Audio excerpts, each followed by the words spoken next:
In today's Leeds news, Gray's loan impact, Illan Meslier Besiktas offer, midweek loan watch, Leeds and Forest team news, rule change recommended by official, rumour mills on Daniel Svensson, and Marathe on decision to buy Leeds United.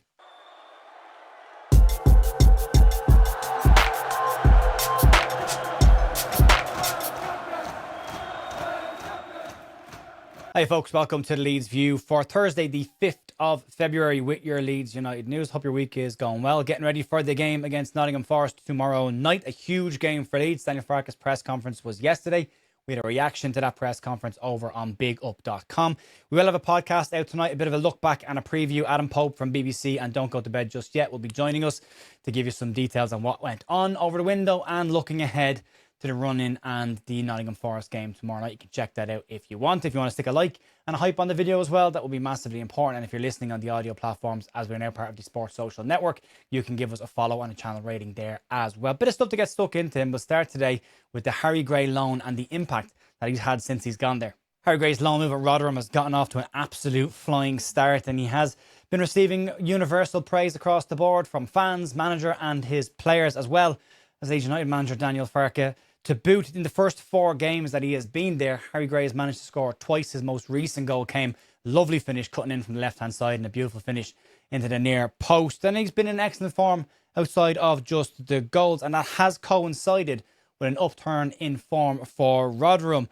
The Millers are now unbeaten in 3 games, 2 wins in the most recent games, and are now level on points with Wigan, just above them, 1 place outside the relegation zone, and giving them a real chance to get out of trouble. But Gray's impact has also been credited with their ability to bring in some new additions on deadline day, which saw Rotherham bring in Manchester United's Gabriel Biancheri, as well as Aston Villa's Lino Souza.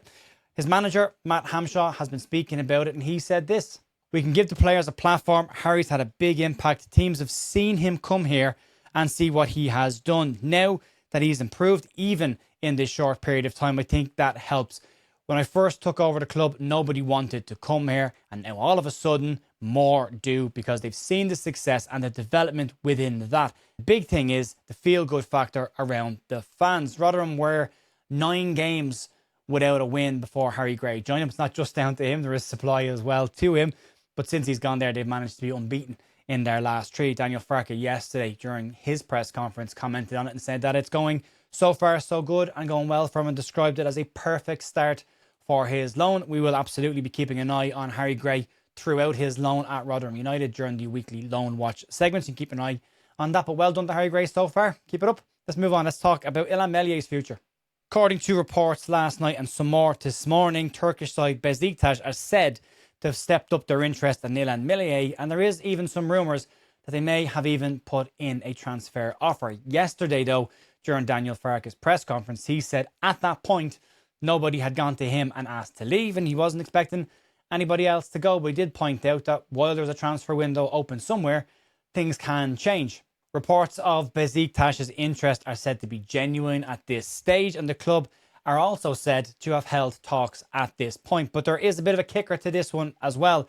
The move is described as unlikely at this point. It says that there are significant obstacles that still need to be overcome before any kind of a deal can be done. But there's mixed reports on this, depending on what you read.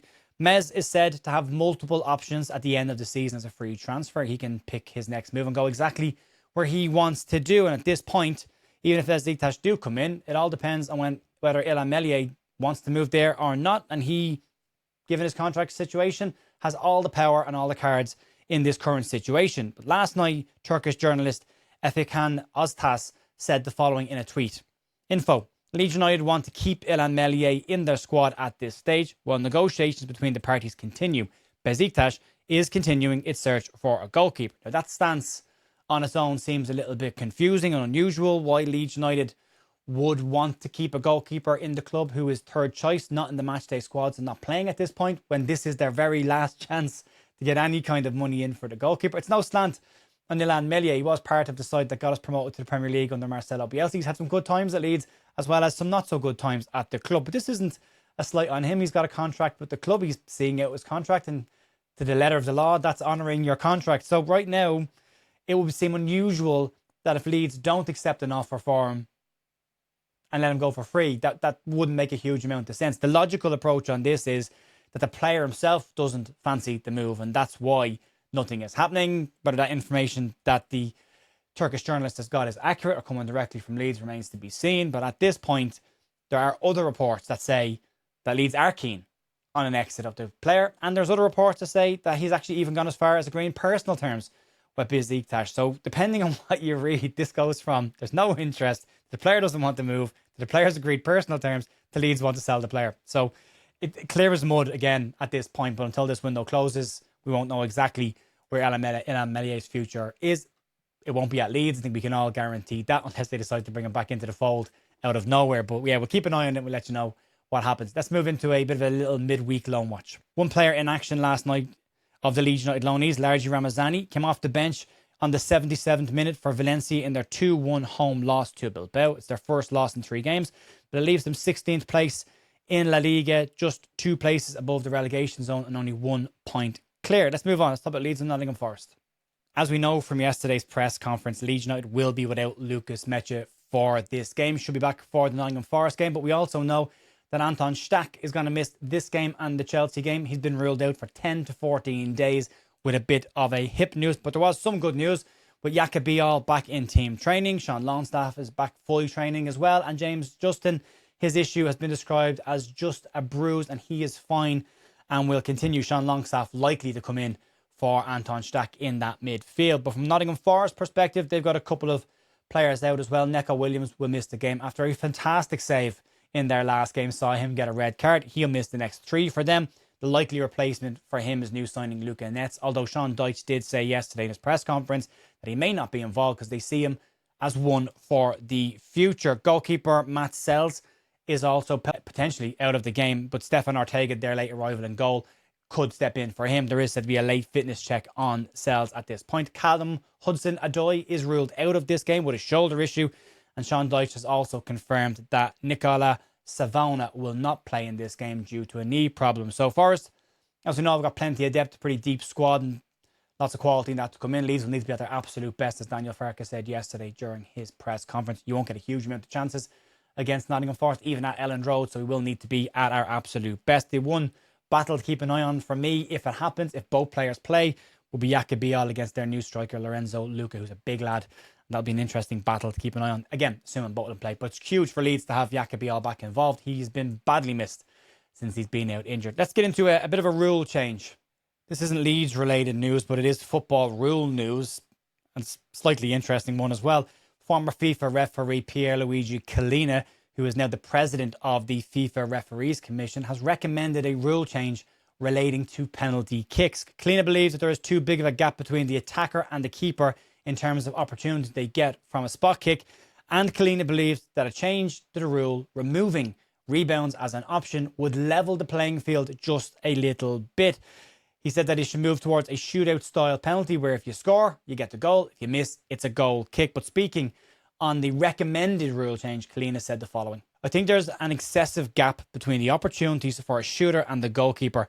On average, 75% of penalties end in goals, plus there is the chance of a rebound off the goalkeeper. One solution is the one-shot rule, similar to what we see in penalty shootouts after extra time. No rebounds, either you score or the game resumes with a goal kick.